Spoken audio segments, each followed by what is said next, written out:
Nel deserto il silenzio sembra sospeso nel tempo. Il pallido sole invernale scalda a malapena gli uomini e i carri della divisione Ariete. All'improvviso uno di loro lancia l'allarme. Ha avvistato della polvere sollevarsi a sud-est. Sono le autoblindo britanniche dello Squadron B dell'11° Reggimento Hussars. La distanza si riduce rapidamente a soli 10 chilometri. Un plotone di M1340 italiani reagisce prontamente e apre il fuoco. Sono le prime cannonate della feroce battaglia a venire. Grazie alla loro velocità, le autoblindo britanniche rompono agilmente il contatto con gli italiani.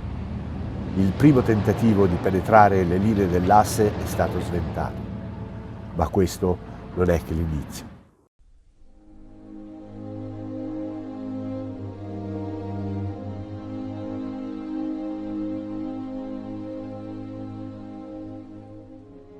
La prima battaglia di Bir el Gobi ha luogo il 19 novembre 1941, nell'ambito dell'offensiva britannica Operazione Crusader, che vede lo scontro tra la divisione Ariete, comandata dal generale Mario Balotta, e la 22nd Armored Brigade della 7th Armored Division britannica.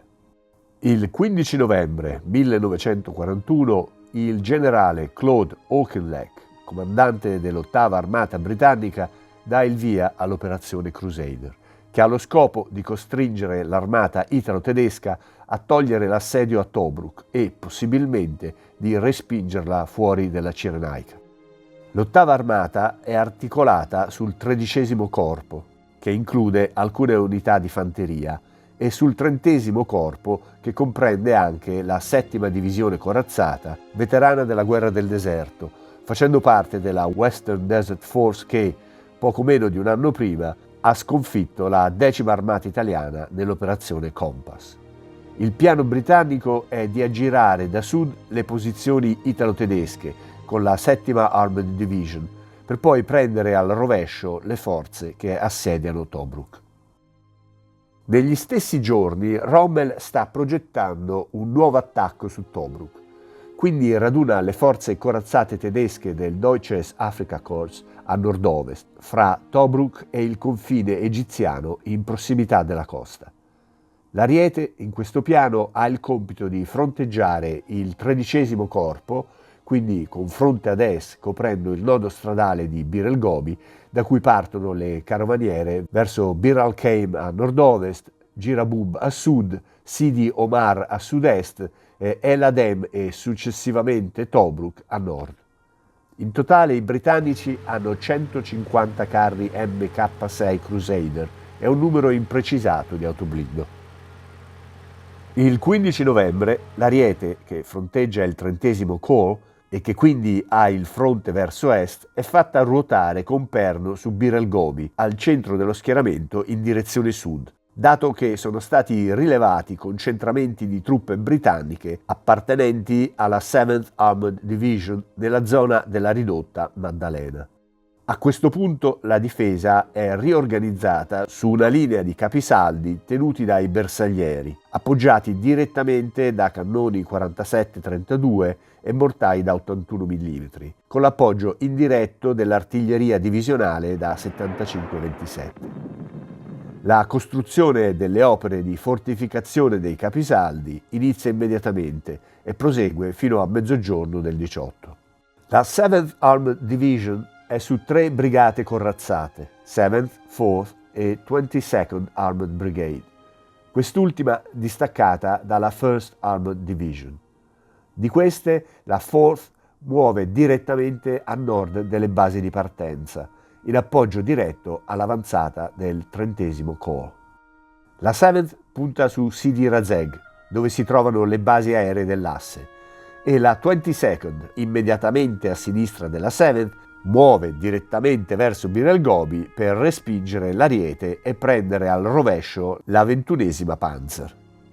La 22nd è preceduta dalle autoblindo dell'11th Hussars Regiment, che è un'unità esplorante divisionale.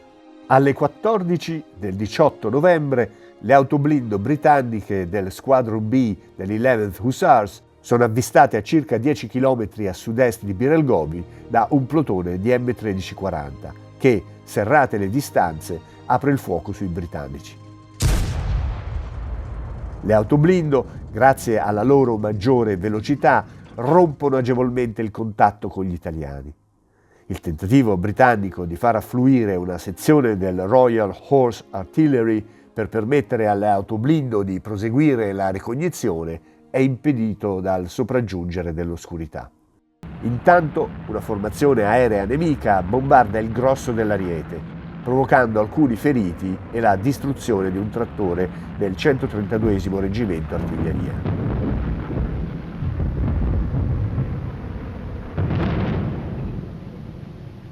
In seguito alla comparsa del nemico, il generale Balotta ordina alla divisione di assumere uno schieramento difensivo.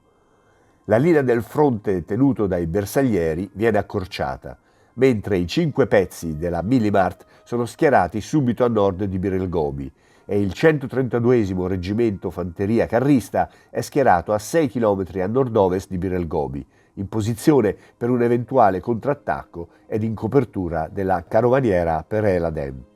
La linea difensiva dei bersaglieri è tenuta da destra a sinistra dal 12°, dal 5° e dal 3° battaglione.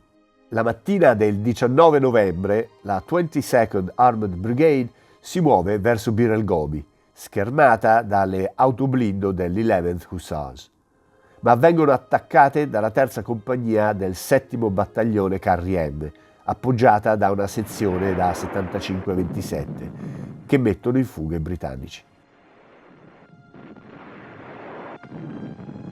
Tuttavia, la posizione dei carri italiani è scoperta sul fianco destro, quindi, bloccata sul fronte dal tiro dei 25 libre della Royal Horse Artillery, la compagnia è aggirata ed attaccata alle spalle dai Crusader dello Squadron H del 2nd Royal Gloucestershire Hussars.